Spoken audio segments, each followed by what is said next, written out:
In this next lesson, I have to reveal a personal problem that I have. The problem with having a red car is that you get pulled over a lot. So I decided that instead of having a red car, I wanted a British racing green car, very popular for roadsters. And so I'm going to go ahead and change the color of this red car to green using both the Lumetri color effect as well as the Legacy three-way color corrector. So let's go ahead and start saving me from getting some parking tickets and speeding tickets. So the first thing I want to do is select the clip, go over to the Lumetri color panel. I'm going to be just real easy, make an auto correction, just kind of punches it up a little bit. That's really nice. Maybe bring down the highlights so we have a nice, rich sky. And now I'm ready to change the color of the car. So I'm going to go over to my effects panel and simply type in 3 for three-way color corrector. And if I double click on that, it will apply it to my selected clip. So there we are. We have the three-way color corrector and we have our Lumetri color effect. Again, going to close it so I don't accidentally make any changes. Now the trick here is I need to select the color of the car as opposed to creating a mask around it, because that's going to be really hard to track. So if you slide down the three-way color corrector, you'll notice there's one section that's actually called secondary color correction. And if I open that up, I see some eyedroppers that I can sample my colors. Now you can do this a couple ways. You can just go ahead and do it straight off, or if you turn on show mask, now don't panic, just because it's all white, as soon as I click on my selection tool and move it over here, I can see exactly the entire scene. And I'm going to just start selecting some of this red, and we'll need to add to it. I didn't get quite enough. And you'll notice as I start clicking with the eyedropper with the plus, I'm selecting more and more of the red shades in the car. Now, as you see, that could be very time consuming. So if you don't have the patience and the time to sit there and go click, click, click, you can actually scroll down and you'll notice there are 3 settings here: hue, saturation, and luminance. And what you can do is you can actually grab and expand the range of hue that we're going to refine. So we'll go ahead, I'll pull hue out a little bit, and you'll notice that more of the car is being selected. I'm getting a little more of the background, so I'll hold off there for just a moment. I'm going to scroll down here to saturation, and I don't care how saturated the red is. As long as it's red, I want to select it. So really what I'm doing is I'm expanding the amount of red saturation. And if you notice, there's a square and a triangle. So the square is really defining your threshold, and then the triangle is defining the softness or the fall off. So you can really fine tune this. And then lastly, I'm going to go ahead and look at the luminance. What if I don't care as much about the luminance and I can tweak that?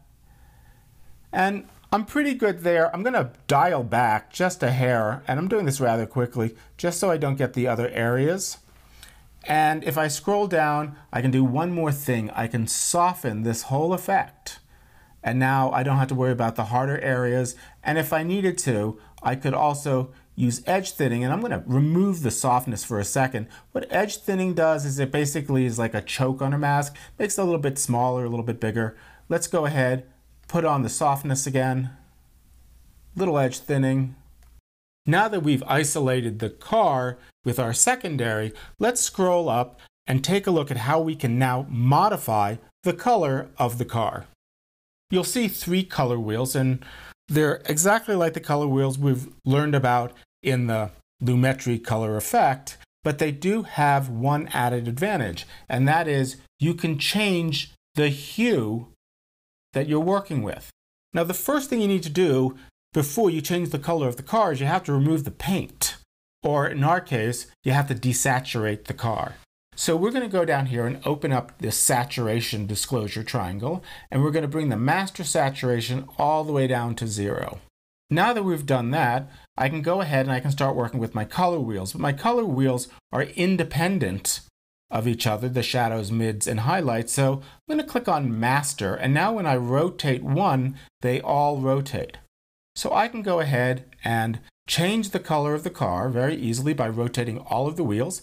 I'm simply moving my mouse left and right after I've selected that outer ring. You don't actually have to use it as a dial. So there we can go through purple, no to retro. Blue's kind of pretty, but I want British Racing Green. So I'm going to go ahead. That's pretty close to the British Racing Green that I want to have.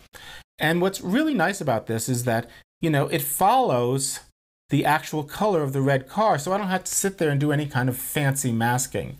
Now, I could go ahead and tweak this if I want and refine this if I want.